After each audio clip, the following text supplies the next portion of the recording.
You got to be kidding. Okay. Can I get a 5x5? If this is somebody telling me there's no sound, they took a long time to get that here. We got a 5x5. Yeah, full of hope. There we go. So apparently I'm back in the saddle again. And I'll start at the top. Let's see if we can do it that way. I said, so if you saw the thumbnail, this one's going to be an interesting one. And if all goes well, it's going to be what it's going to be about is about an hour. Sometimes we go maybe a minute over that, but should go at least an hour.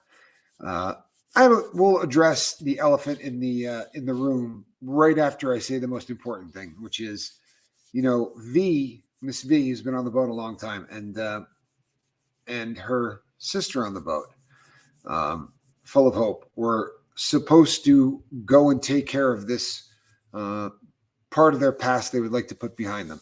And it wasn't possible because that's how the court systems run. And their dates were always just a little off. But V went and got, they hit it out of the park. Miss V got justice. I was going to say punishment, but I'm going to go with justice was served. If this guy gets out, I don't imagine he's going to be, I think that stuff might be the last thing on his mind. But that said, we would really like to get some prayers for Full of Hope. She's going to be going in the middle of the night because we're on a time schedule difference. So about the time we're going live on the boat tomorrow, whether it's me or whether it's Hannah, we will Heather rather, we will give you an idea if she's still in the hopper. And if that's the case, we all want to make sure we get some prayers out there. We really do. This is an important subject. It really is, and it's one that I find fascinating, because it's a pitfall that I fell into. I know that my brother fell into it. I don't know anyone that hasn't. So this is so ingrained in us, right down to our basic strands of DNA, that there really is not much of a way to get out of this freight train. It's going to hit you.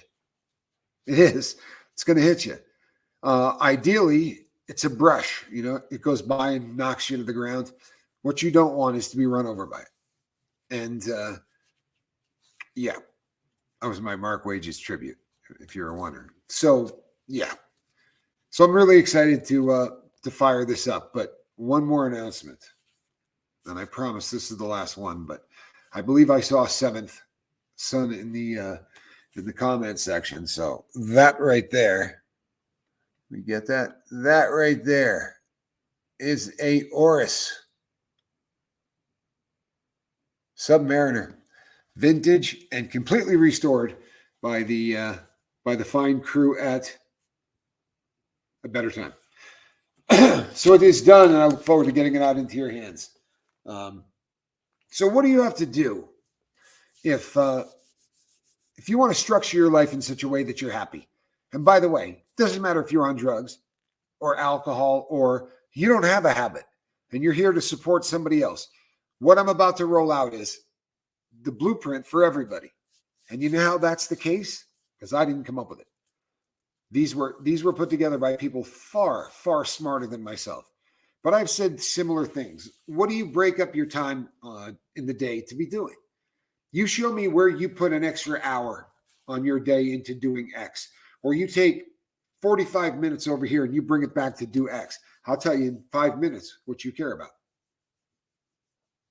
Guaranteed. And even if your child is sitting on your lap while you're doing X or playing X or whatever X stands for, this is when we start to lose it. And sadly, our brain, as we start to drug it, our brain starts going, what's the big deal? I mean, seriously, how many times has the kid seen you drink a beer? It's just part of culture. You watched your dad drink a beer. That's just kind of how it goes. So fire that up. And then this child watches this, what looks like beautiful and social, right? Guy hits it and goes, oh, damn, that's good. Here, you try it.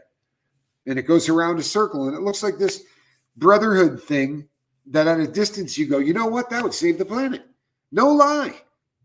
Nobody would be fighting. Everybody would just be getting along. You'd have countries there saying, we're thinking about invading Ukraine. And the worldwide outcry would go something like this. Nah, dude. Nah, you can't do that, dude. It's almost near Christmas, man. You just can't go invade them like this time of the year. I believed at one time that it would save the planet. I really did. I wholeheartedly believed that it would save the planet. I think that it's making strides primarily because of the ability that we have to tax. The benefits of taxing these substances and putting it into things like education. And I don't just mean drug education. There are states that are generating more revenue in this than every other tax combined. So that should give you a little something to play with. So I'm not anti any of these things. I really am not. However, if you're structuring your life in such a way that you would like to be productive and 500 times more important, you would like to raise a drug-free kid, then I'm not going to tell you anything right here that's a pipe dream. I'm not going to tell you anything on here that hasn't been thought out by the best minds, not in drugs, but the best minds in psychology. This is what they've come up with. And as you start going down the list, you start thinking about, like we always do, right? Tell me about anything and I'll figure out a way to tie heroin into it. Oh man, the Rolling Stones are coming to town. Yeah, Keith Richards has done more heroin than anybody alive. I know like 5 good stories of where they just took him in and had to replace all his blood because his blood basically went, we can't carry oxygen anymore. We quit. That dude was a heavy partier, really heavy partier. And now what have I done? I've forgotten the music. I've blown off the concert in my head. And now it's just one more thing that I can focus my life on dope. Sadly, I think this happens to an awful lot of people in recovery. So let's say we were air quotes normal, right? Or if Johnny's out there, force. Anyway, the first things that you're going to have to take care of are the things that every single day are part of your life. If you want to not get greedy, not be a capitalist, not do anything. Being a capitalist or being a communist or being any of those philosophies on how an economy should run are an answer to this. So what I'm about to read to you, the smartest minds who happen to believe in this lean say this is the reason why you can't do anything but conservatism. And then a group of people will read the exact same lines, one right after the other, and go, bingo, this is the Democratic platform. You nailed it. Because that's what the spin doctors do. But I'm putting this out for you people because you're thinkers and you're thrown away thinkers. And I believe that people who have been thrown away by society who can still communicate are dangerous as hell. For real. You don't get talked down. You don't get BS'd. Well, the problem is we had so many kids wildly addicted to cannabis by the time they were in the 5th grade. And you got to go, no. Like, I don't know if Dare came in and told you that one, but no, that's not flying. We don't lie to anybody, right? So you got to have a job / career. It could be a Joe job, but you have got to have a job. And that's for multiple reasons. Obviously, it's really important to do things like eat.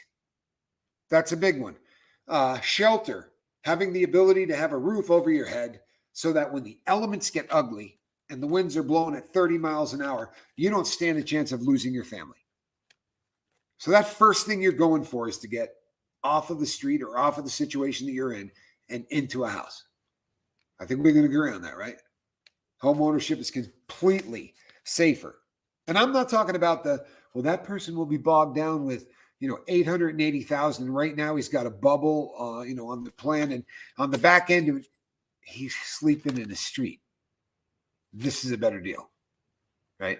If it needs work, if it's dirty, if it's dingy, it's got doors and windows. It has doors and windows. And if you walk in there and you say, you know what, this is going to be my home, you watch how fast they will make the inside of that thing the envy of other people. Because that's how we are. it's hard to take pride in things that you don't own. I had a friend that had dirt bikes. I don't know if he was a friend. My brother and I would just go down and Yahoo his motorcycles out of his barn, and he left keys in them. So we would take these dirt, bikes off of the beaten path, which admittedly was a really fun thing growing up, and maybe the sort of the entree into the whole criminal thing. I have no idea where I was going with that. I mean, no idea. They were pretty cool bikes, though. So you don't want to you don't want to starve to death, and you don't want to freeze. Now, the reason we vacillate between career and a job, in many people's opinion, and I think this is a pretty solid one, the difference between the two is if you have a job, you might want to smile to everybody that comes in, and you might want to go that extra steps to just treat somebody nice, because you don't know if the last 5 people didn't. So it's always a benefit if you go in there and just say, I'm going to out nice the guy that came here before me.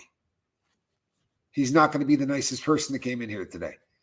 That was the philosophy I carried for a long time. I really did. And on the flip side of that, when you get to the career end, almost always attached to that is service.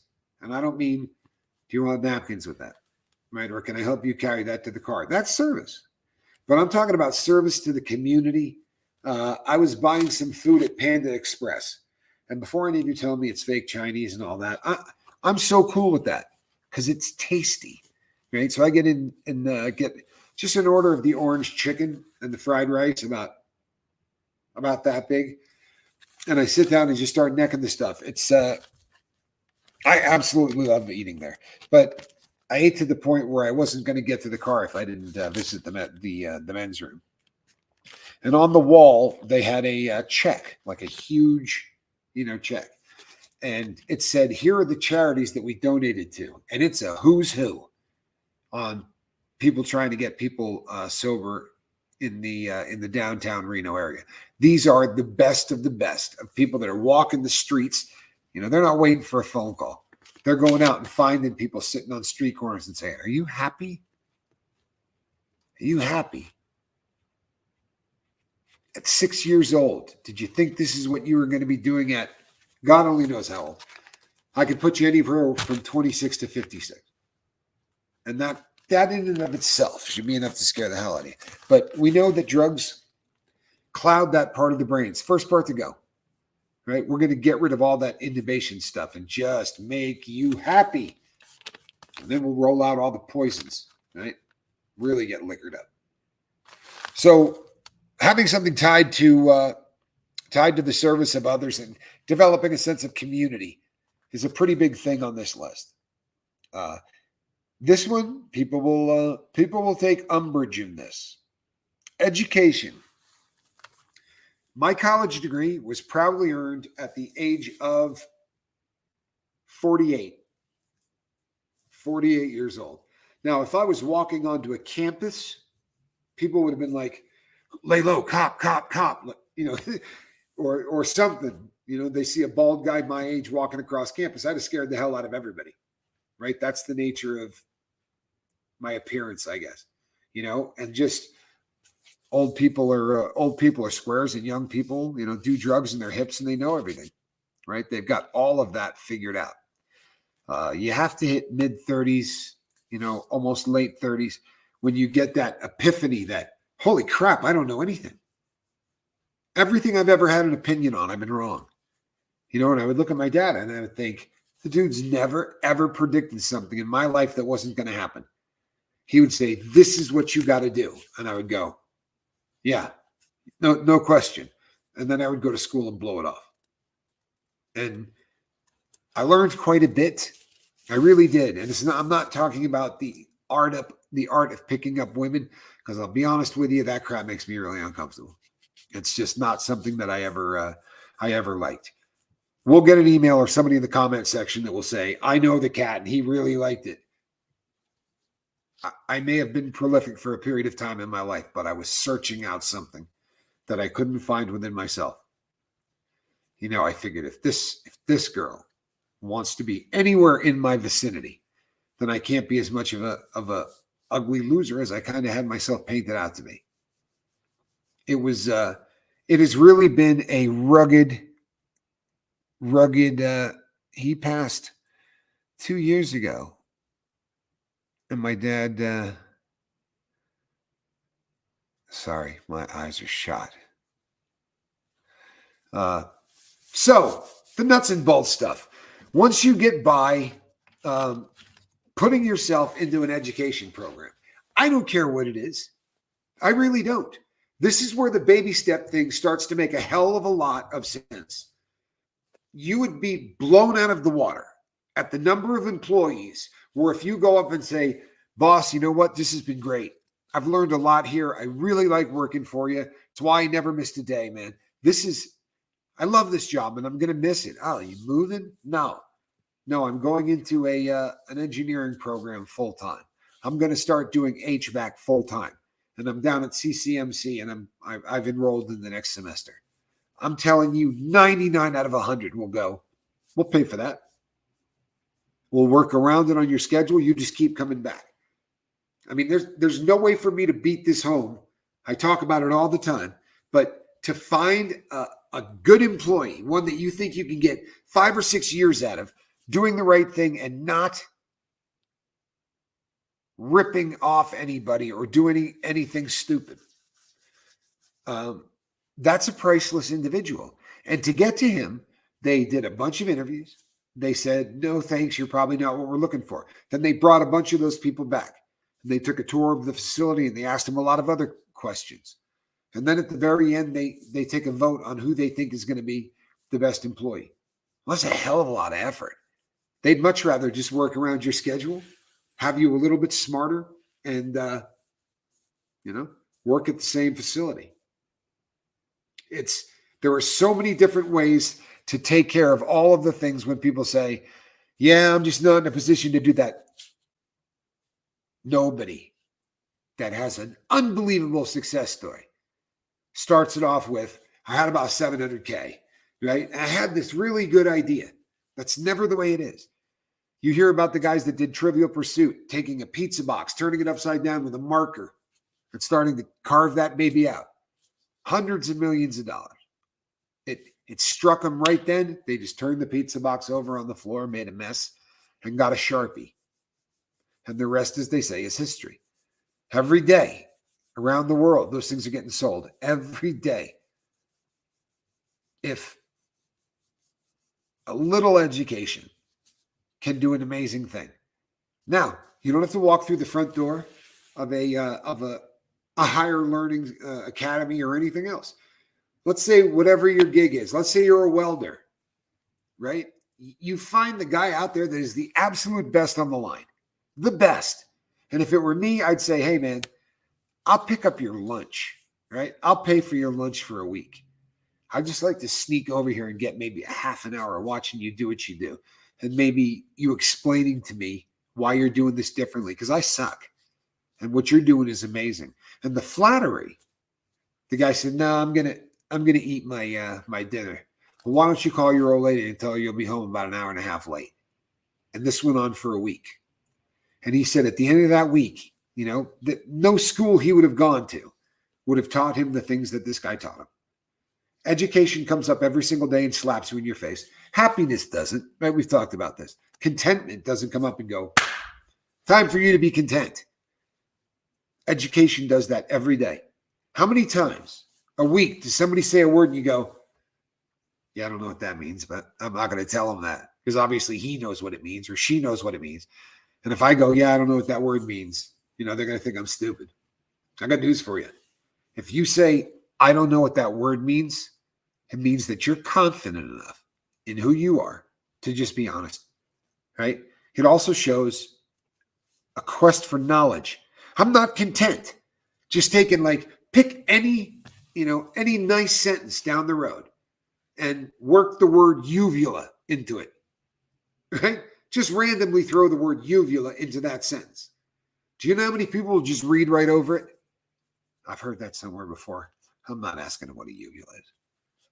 And you get to the end of the training and you're like, yeah, that little thing that hangs between your tonsils, right? That thing is called a uvula. But any random stupid questions sprinkled in among the other ones. The idea is you want to see people who can be comfortable in their own skin. And they will pay massive amounts of money to keep someone there who they like the personality of. The person has a good work ethic. Even if you got to say to the person, I would love to do that. I really would. But I'm going back to school and I'm going to have all of this time with my family and everything else. Are you talking about paying the same amount? You think it's a better deal for them to drop 40 or 50K interviewing people, firing people, have them walking off with uniforms and never coming back, right? All of those costs. Or to go out and say, let's get them 3 more shirts that have the company's name on them, right? They're $19 a piece. Go bump out 3 of those, maybe a couple of pair of pants. Now, that employee is going to dig you.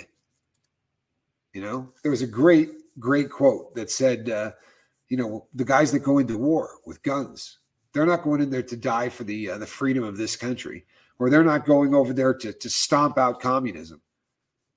They're going over there for that ribbon. Sounds ridiculous, doesn't it? But those guys are over there doing everything they can to live the exemplary life of the last guy who got the Congressional Medal of Honor. Those people are amazing. You know how they got there? For real? They didn't let automatic negative thoughts kill them. You can go online and watch SEALs. They'll show you them training in a pool and everything else. And you see a guy dive into this pool. It's 25 meters. It's an Olympic pool. And he goes underwater all the way to the wall. And he does an underwater kickflip and he comes all the way back. And I've gotten real close to the wall on doing that. And I've watched Johnny turn the wall and get about 10, 15 feet up before he had to break the surface and go like something out of a movie. I have a proud photo to send you, Tommy. It's nice. Please, I look forward to it. But I watched this Navy SEAL go up, back, up, back. He was on the 5th lap when finally he just broke the surface and he went like this.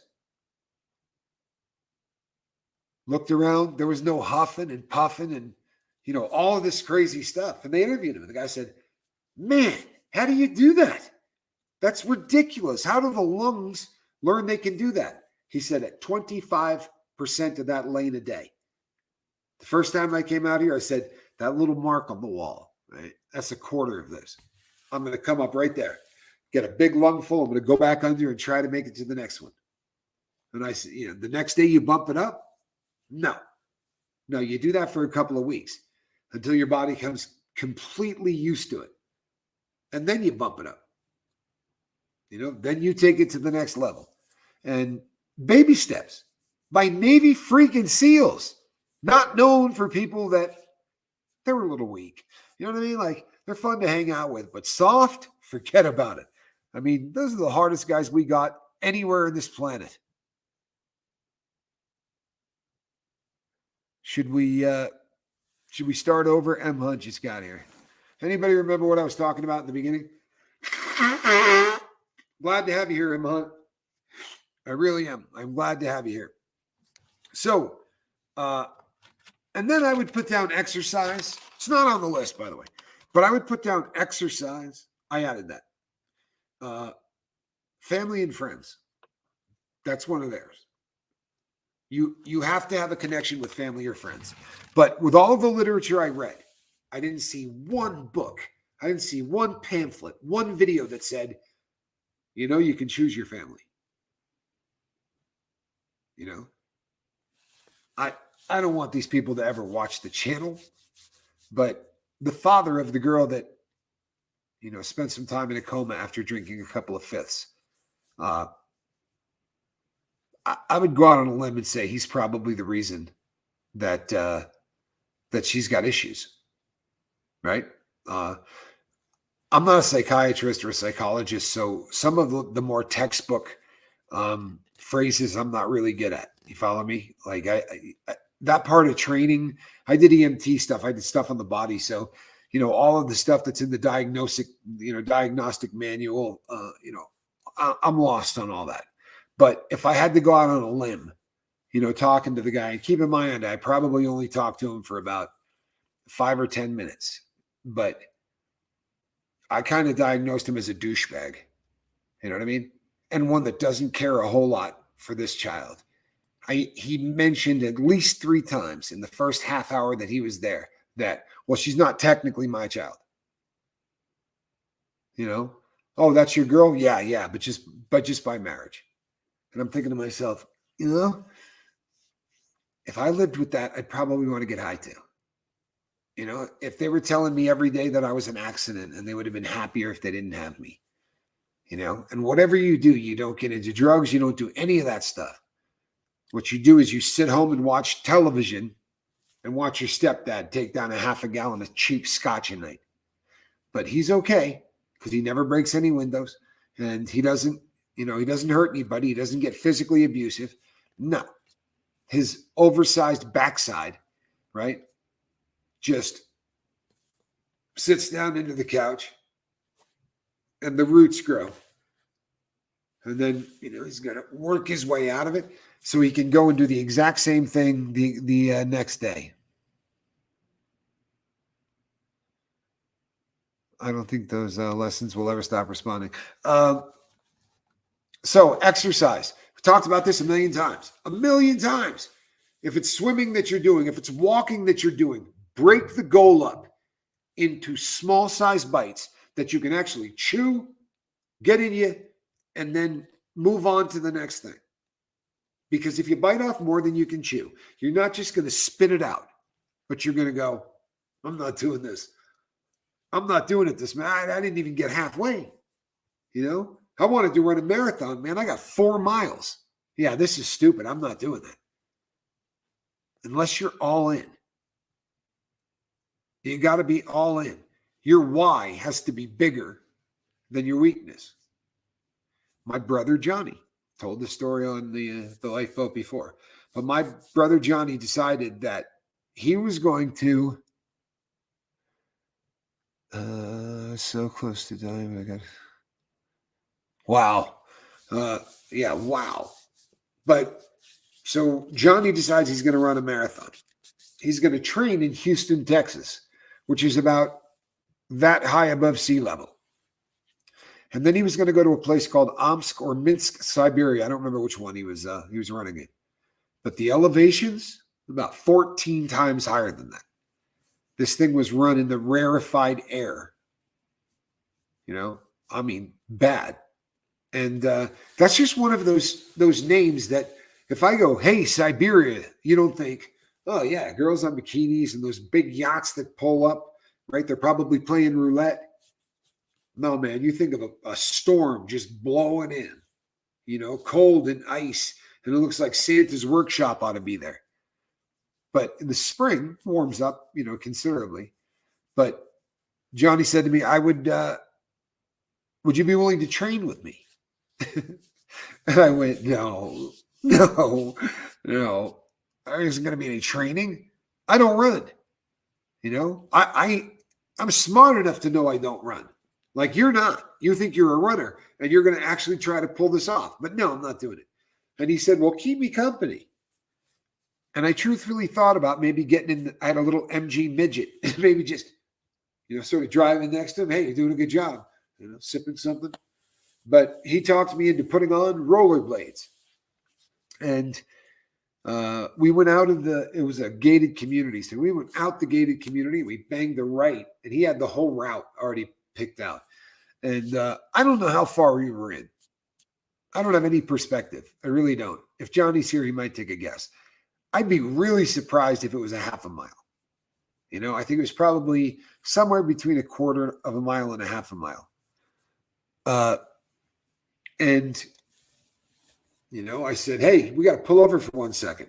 And he kind of looked down at me like I was one of those 3-letter words that just mean that you're not all that hard, right? You're just not that tough. So I said, hey, man, I'm going through it. I haven't done this in a really long time. And he's like, yeah, well, my legs are going to cramp up. So he's just running in place and looking at me. And he's like, you almost ready to go? And I went, wah! And just, I'm sure that I covered half of the highway, caught a few cars. One of the absolute worst projectile vomits you've ever seen. And Johnny, being Johnny, if it's worth doing, it's worth overdoing, right? So he said, no, man, lace those puppies back up. What are you going to walk home? We'll just sort of turn around and go back that way. But we turned around and there was like 4 other turns. I was really considering killing him. And when we got back to his to the place he lived, he got out these jugs of milk that were empty. So they basically became water jugs. And he was filling them up at the kitchen, and I was doing drugs and watching television. And he took out a black Sharpie. And you know the noise a black Sharpie makes when it writes on something? Like, somebody's using a big, thick, Sharpie, because nothing makes noise like that or smells like that. It's got that lovely scent. I'm not saying I huffed it, but if I had to huff something, I think that would smell good. But I digress. So he comes and he sits down and we're talking, and I got up to open the door of the refrigerator. And on one of these things, written in big letters, it said, "You will not quit." Right? Not flowery. Yeah. I mean, nothing too flowery about that. Right? 4 words that were going to sum up the next 120 to 160 of his days. He didn't exactly know when the marathon was going to run, because it's not like the New York City Marathon. Kind of hit or miss. Right? The organization might not be like a Boston Marathon or running in France. But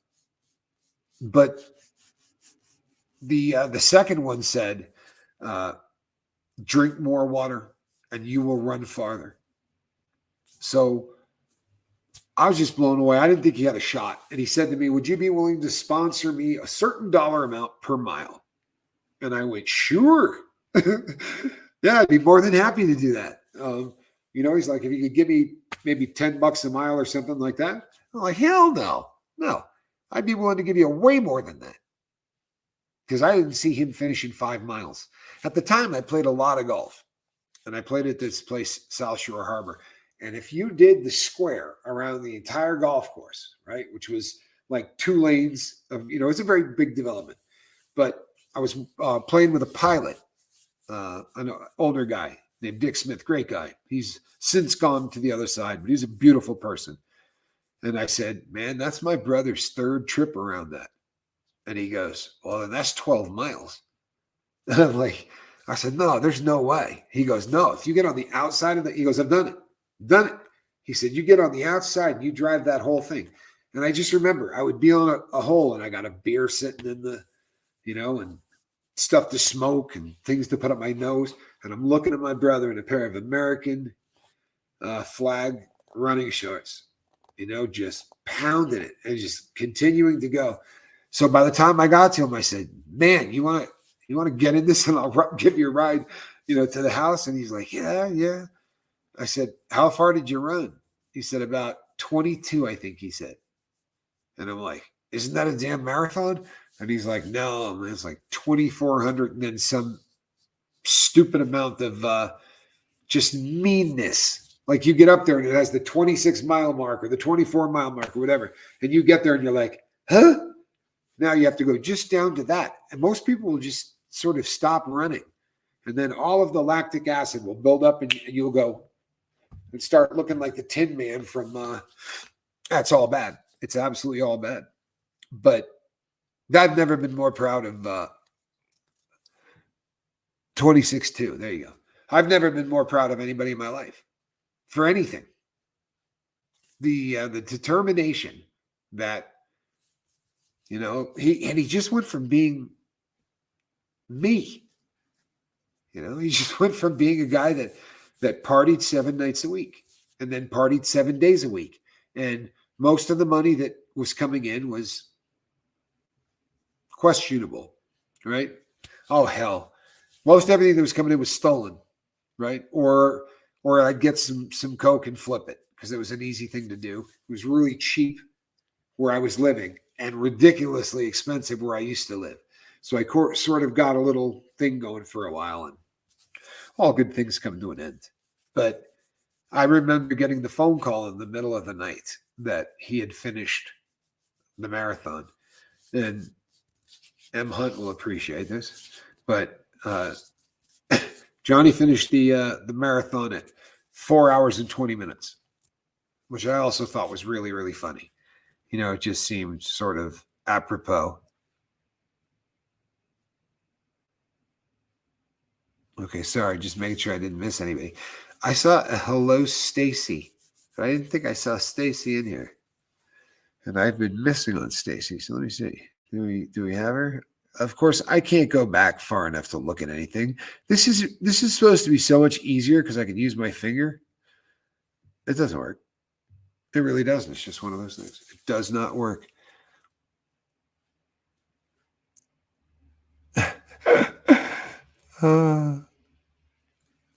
Yeah. So one of the most proud moments that I've ever had from my brother, and there's like 2 or 3 other ones, but I probably shouldn't tell them on the air. At least in this format. I promise to smut him up something viciously, but I'm going to have to wait until we're on a slightly different platform because there's a really good chance that we'll scare the hell out of a couple of you. He was a madman. Lee Harvey. You're a madman. All right, people. So there's an expression that you hear all the time. It's a cliche that you get in rehabilitation. Well, you've got nothing to lose, right? You tried this. What have you got to lose? I get really disturbed every time I hear somebody say that. And if I ever have the ability to go up and talk to them about it and say, that's a really stupid thing to say to a client. No, you know what I'm saying?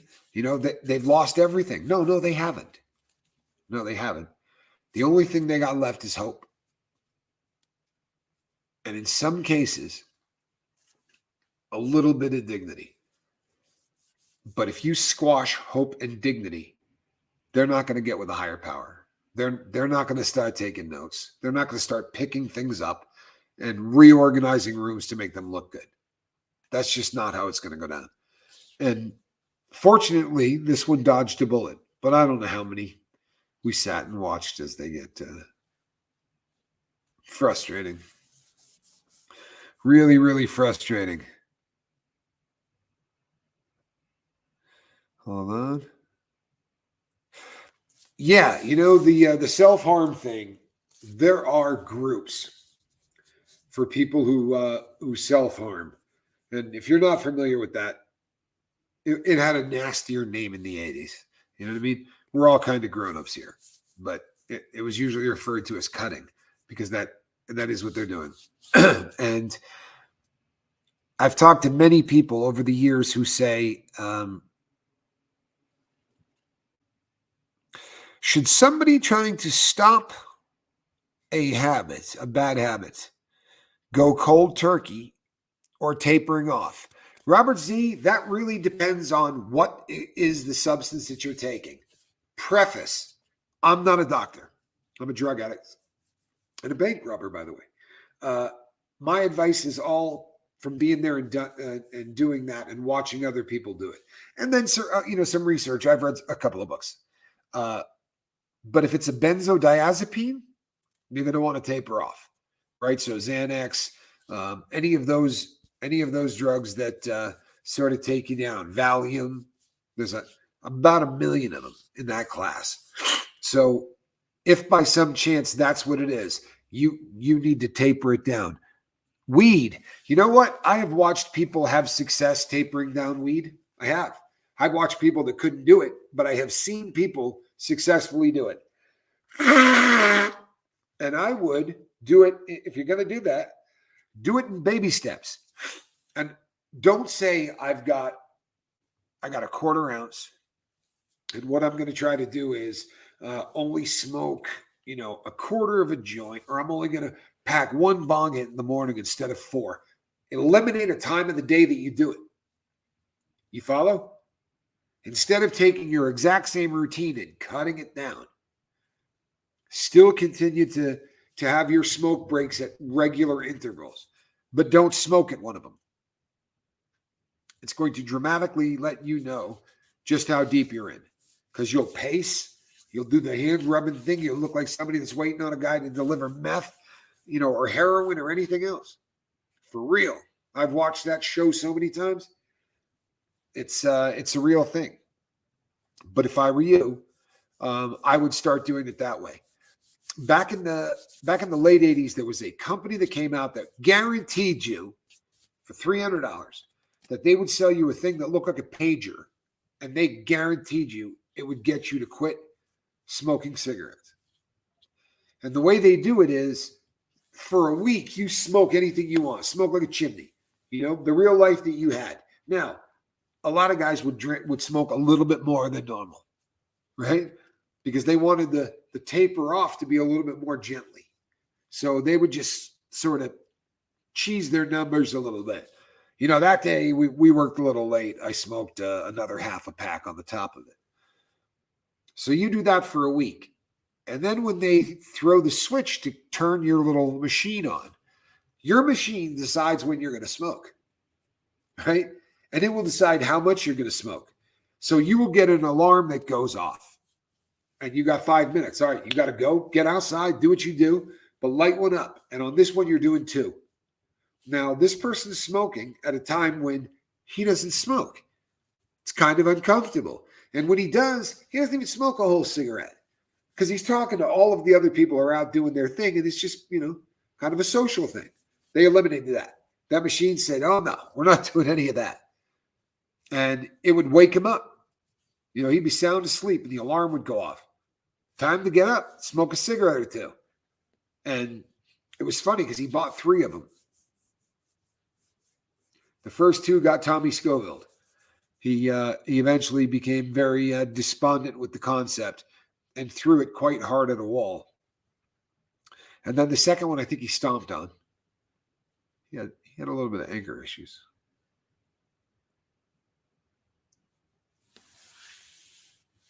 Sorry, my vision is doing the wow. The words are moving a little bit. I know that's a lot of it is just because of how we do the lighting. There really should be a better method for that. Enjoying TV night with my boyfriend. That sounds lovely. That sounds lovely.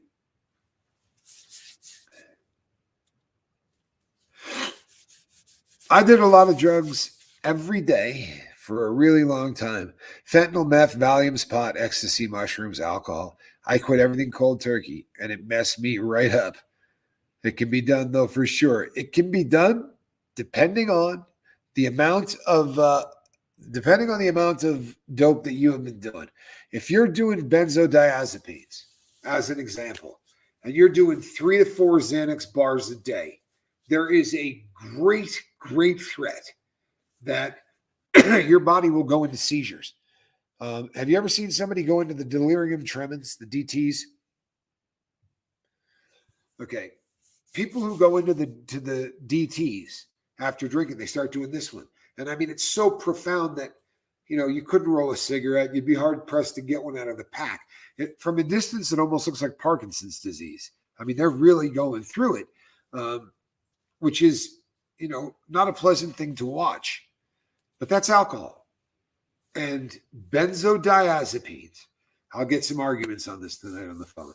But do your research before you argue. Please, it makes a lot of sense. Benzodiazepines do the exact same thing to your brain that alcohol does. You just don't have to drink. You eat a pill.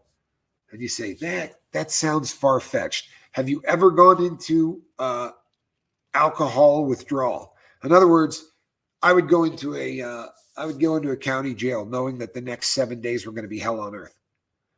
So I wouldn't go in there and say, I'm a heroin addict. They don't care. You're just going to sit there and get sick. But there are people, they were afraid somebody might,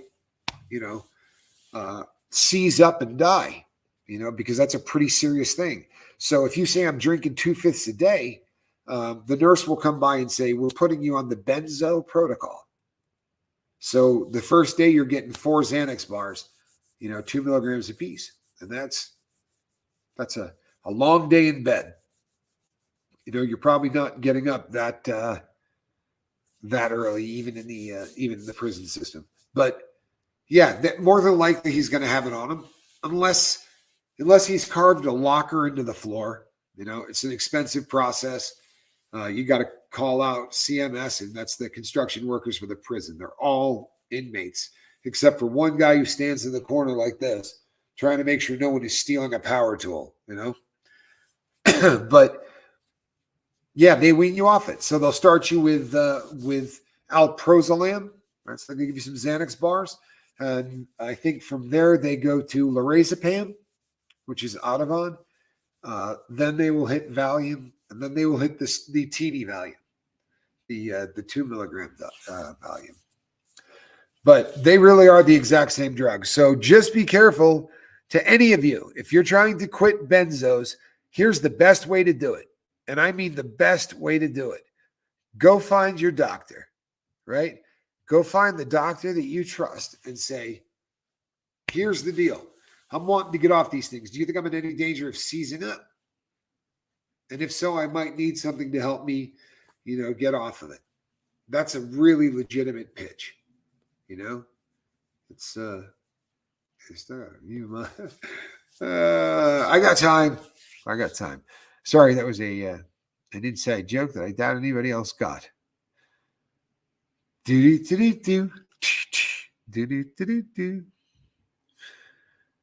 Got around, a friend of mine is calling. Well, do tell your friend that we said hello. And that if he doesn't bring enough for the class, he should probably just, not come. Sorry, I feel like Mr. Hand. Anybody get the Mr. Hand reference? And I'm not talking about South Park. Anybody? Bueller? Nothing? Fast Times. That was when Jeff Spicoli ordered the pizza to his first period class. Classic movie. Yes, Ed, please have a good night. And hope you enjoyed your weekend. Look forward to seeing you bright-eyed and bushy-tailed on the deck of the lifeboat. I just do capsaicin now in large doses. Are you using it topically? You putting it on something, or are you just chewing those down and getting rid of those bad boys? I hope that you're not tapering down.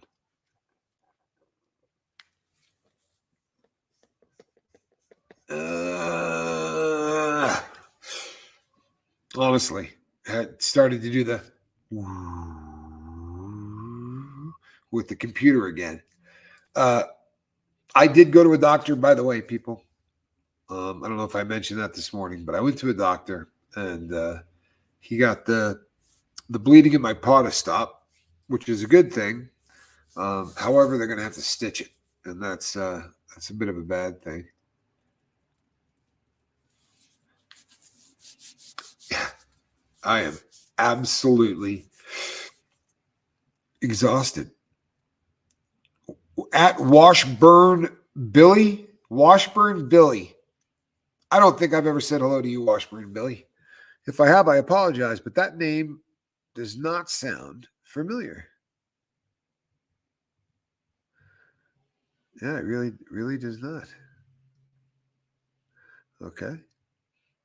Here's the thing. I'm seeing things anyway, so I may not be the best person to have guarding. AKA Heather Joy, glad that you're here.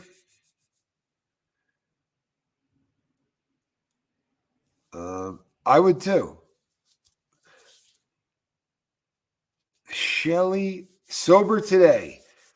Sherry, I would love to know how you pronounce your last name. Is it Garris? Because that's an unusual last name, Garris. I happen to know a couple of them. I grew up in the Northeast. There's a very famous Garris up there. Very close friends with my uncle. who they refer to as Scenic Bob. So if there's any chance you're related to the other Barrises, you'll probably know my dad. Although you're really quite young. Yeah, I don't know. I can't complain.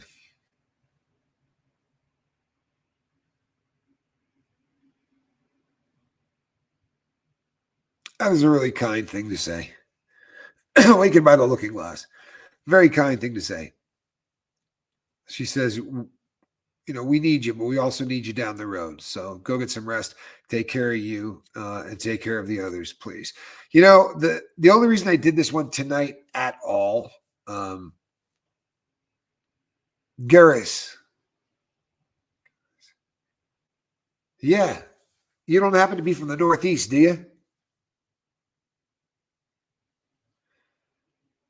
On 58. Yeah, that wouldn't be a problem. That wouldn't be a problem. I am a nephew. My uncle is considerably older than I am, but still pretty healthy. And Jeff owns half of the restaurants, bars, whatever on the Access Road in Killington, Vermont. Like he went there in college and looked at it and just thought, how the hell has nobody ever developed this? And he was smart enough to go back there and really develop it. He got busy. By the way, 58's a great year. I really have a feeling that that's a good one. Consuming it, Tommy, just like Johnny. But as much, right? He is not human. That's something that we can agree upon. Got to blow these things up. But when I blow them up, everything else gets out of size and it just kind of becomes difficult. Washburn Billy. Earthquakes. I'm getting a lot of emails from a lot of you who seem to be having prophetic dreams.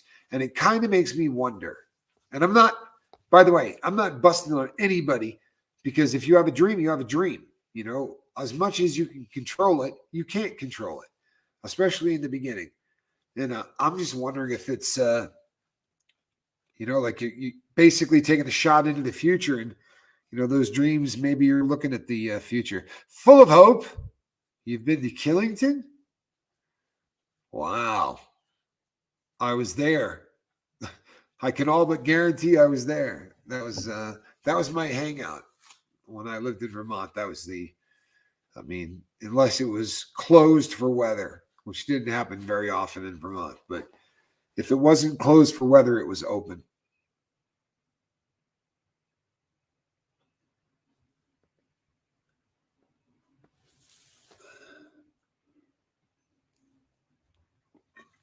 Alrighty, peeps.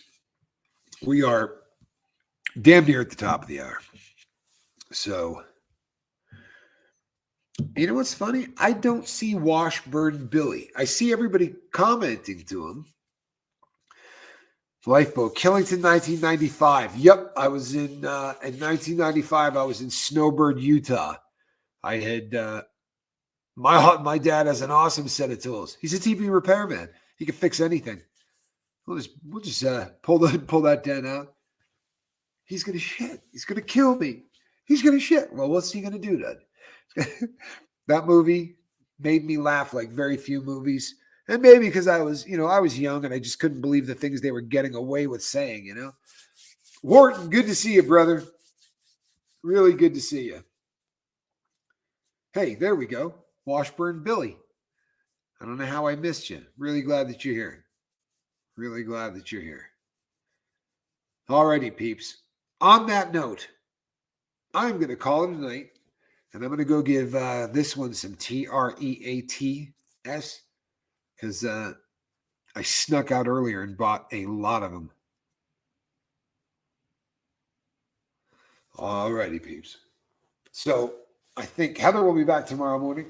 If not, I will be. One of us will be back tomorrow morning. You can bet your bottom dollar on that. And this here, that's a cat in a basket. Say goodnight, squirrel. No? I'm getting on at you. No. Grumpy cat. She's been playing really hard all day and probably needs a good nap. Alrighty, peeps. Make no mistake. Make no mistake. I love this boat. Seventh Son. I got some pictures I'm going to be sending you of that of this baby up close and personal. But there she be. But I will send you some photos. God bless all of you, and we'll see you on deck.